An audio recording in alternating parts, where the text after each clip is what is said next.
सुप्रभात मंडळी, स्वागत आहे तुमचं लालबागकर गौतम ब्लॉग्स या मराठी यूट्यूब चॅनलवर. तर मंडळी, आज आपला शेवटचा दिवस आहे आणि चौथी ट्रिप अशी बोलू शकतो आपण या ट्रिपला. कारण का एकच हा स्पॉट आहे आपला, नीम बाबा करोली यांचं दर्शन घ्यायचं आहे आपल्याला. तर आता आपण हॉटेल चेकआउट करतो. हॉटेल चेकआउट केल्यानंतर आता ऑन दी वेज आपण दर्शन घेणार आहोत नीम करोली बाबांचं, आणि तसंच आपण स्टेशनला जाणार आहोत ट्रेन पकडायला मुंबईसाठी. तर आज आपला दिवस पुरा दिवस ट्रेनमध्ये जाणार आहे संध्याकाळपासून ते उद्या संध्याकाळपर्यंत. उद्या संध्याकाळी आपण पोहोचणार आहोत मुंबईला. तर हा ब्लॉग छोटा असेल तर तुम्ही जरूर एन्जॉय करा हा ब्लॉग, आणि आवडला तर नक्की लाईक, शेअर आणि सबस्क्राईब करा.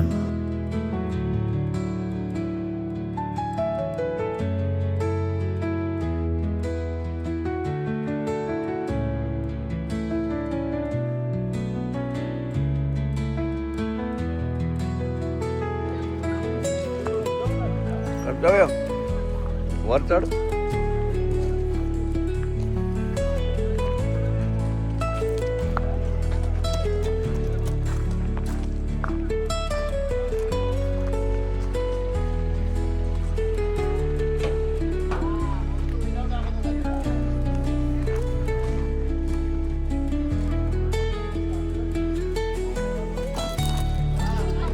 हॉटेलपासून आपला प्रवास सुरू झाला आणि थोडा 1-1.5 तासाचा प्रवास होता, आणि आता आपण पोहोचलो आहोत कैचीधामला.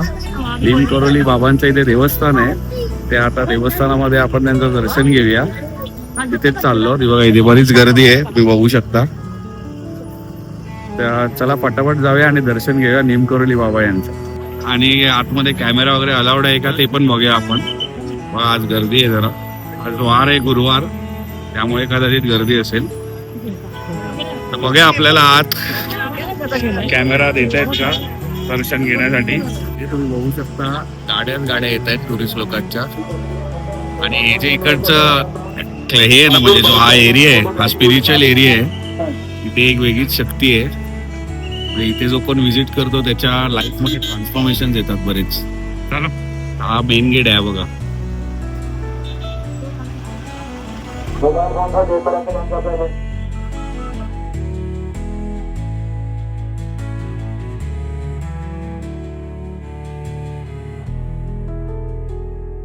तर मंडळी, आतमध्ये आहे ना कॅमेरा अलाउड नव्हता, तर तुम्हाला इकडनं बाहेरूनच देतोय बघा दर्शन. हे जे व्हाईट कलरचं आहे ना मंदिर, त्याच्यात त्यांची समाधी आहे नीम करोली बाबा यांची.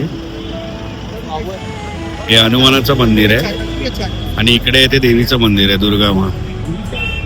तर हे जे व्हाईट कलरचं आहे ना, हे आपलं नीम करोली बाबांचं समाधी स्थान आहे. देऊळ बांधलं आहे त्यांच्या जागी, त्यांची समाधी आहे तिथे.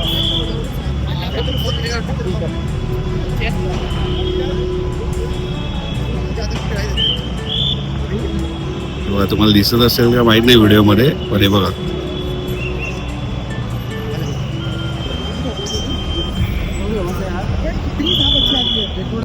छानपैकी आपलं दर्शन झालेलं आहे बाबा नीम बाबा करोली यांचं कैचीधाम इथे. आणि मस्त दर्शन झालं. इथे एकदम वाईब्सच वेगळे आहेत, आणि आतमध्ये एकदम स्पिरिच्युअल वाईब्स होते एकदम.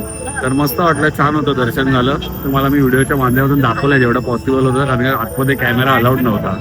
तर चला आता आपण वळणार आहोत स्टेशनकडे आपल्या, आणि तिकडनं आपल्याला ट्रेन पकडायची आहे रिटर्नची मुंबईसाठी. आपण फायनली पोहोचलेलो आहोत काठगोदाम स्टेशनवर. तुम्ही बघू शकता माझ्यामागे काठगोदाम स्टेशन आहे, आणि आपली जर्नी संपलेली आहे इथे जाता. आता आपली इकडनं ट्रेन आहे 5:30ची, आणि ती उद्या 8:30 वाजता पोहोचणार मुंबईला दादर स्टेशनला.